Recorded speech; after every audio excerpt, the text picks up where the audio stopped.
यात्रियां कृपया ध्यान दें, गाड़ी संख्या 34114 डाउन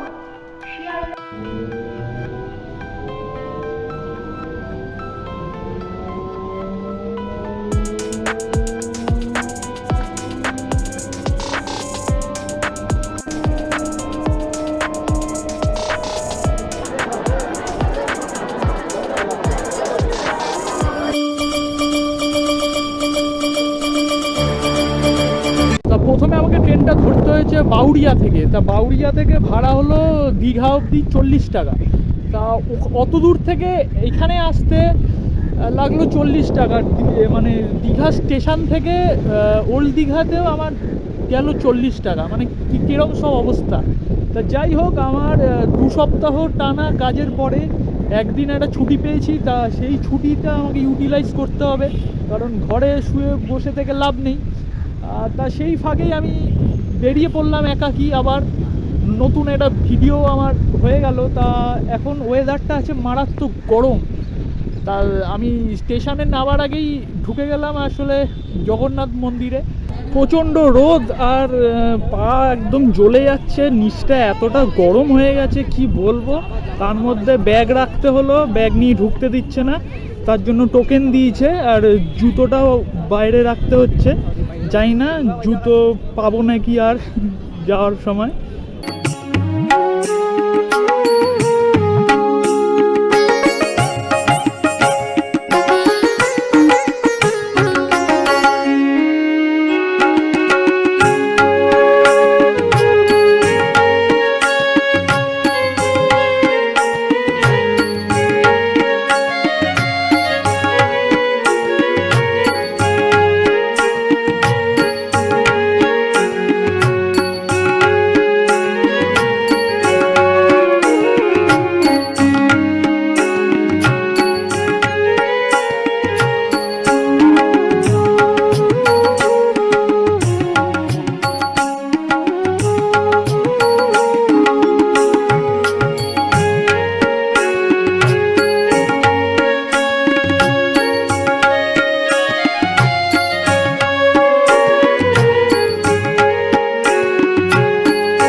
টোটোওয়ালা, তাকে বললাম যে ওল্ড দীঘায় ছাড়তে হবে, কত নেবে? সে বলছে 20 টাকা নেব।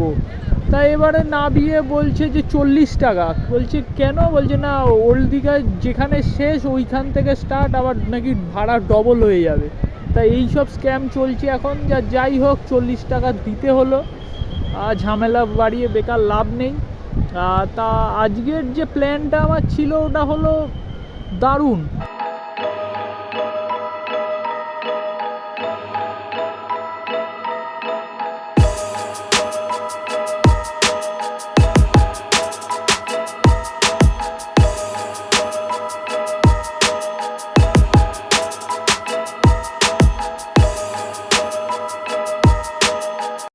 এই সামনেই একটা দেখা যাচ্ছে একটা ঘোড়া দাঁড়িয়ে আছে, তাকে গিয়ে দেখবো আমরা। ওদিকে একটা সাদা ঘোড়া দাঁড়িয়ে আছে, এখানে একটা কালো ঘোড়া, অসাধারণ। কিন্তু তাকে খেতে ফেতে দেয় না মনে হয়, পুরো শরীর পুরো ভেঙে গেছে দেখতে পাচ্ছেন। তাও সলিড আছে, বয়স হয়ে গেছে, অনেক লম্বা। সব জাপানি ঘোড়া এগুলো। দেখি হাত দিলে কিছু বলবে নাকি। কি ভালো।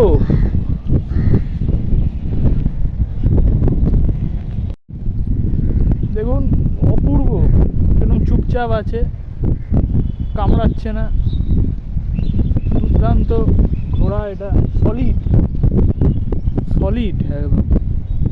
এরম একখানা পেলে যুদ্ধ জয় নিশ্চিত।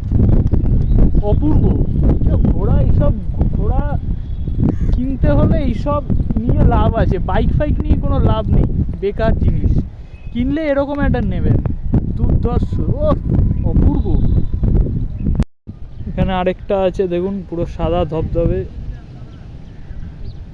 দারুণ। মালিক এসে গেছে,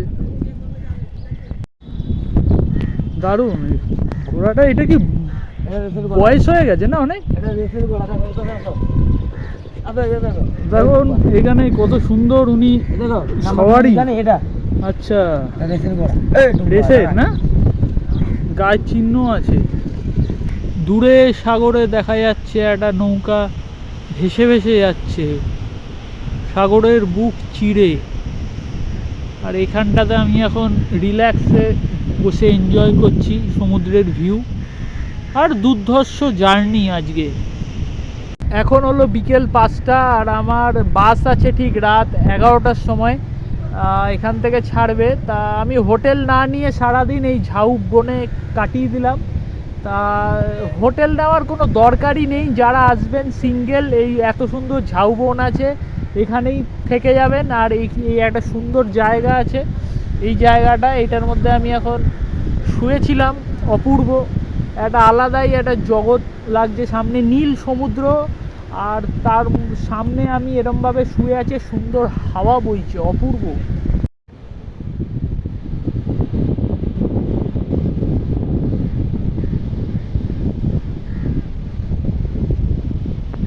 কখনো আমি এতটা নীল সমুদ্র এর আগে দেখিনি দীঘায়, কিন্তু এইবারে যেন সমুদ্রটা একদম নীল হয়ে আছে, পুরো একদম থাইল্যান্ডের মতো।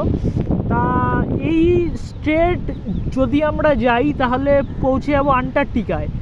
আর এই সাইড হয়ে যদি আমরা সোজাসুজি যাই তাহলে ওই সাইডটা হয়ে যাবে আপনাদের থাইল্যান্ড। তা এইটাই হলো ব্যাপার। একটা জিনিস এখানে এসে দেখলাম, এখানে সবাই বিয়ার দিয়ে কাঁকড়া খাচ্ছে, 4 কপি সমুদ্র, আর বলছে সি বিচে বসে বিয়ার দিয়ে কাঁকড়া, মানে বলছে আবার কেউ কেউ বলছে থাই কাঁকড়া, মানে হলো থাইল্যান্ড থেকে এসছে সেসব কাঁকড়া। এইসব স্ক্যাম চলছে।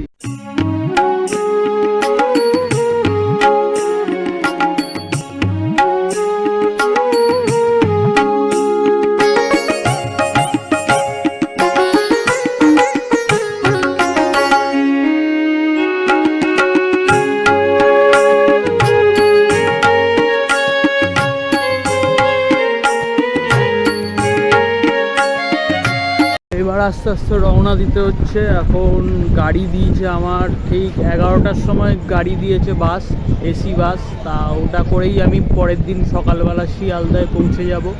তা এইভাবেই একদিনের ট্রিপ আমার শেষ হলো। তার সাথে থাকবেন, দেখা হচ্ছে পরের ভিডিওয়ে।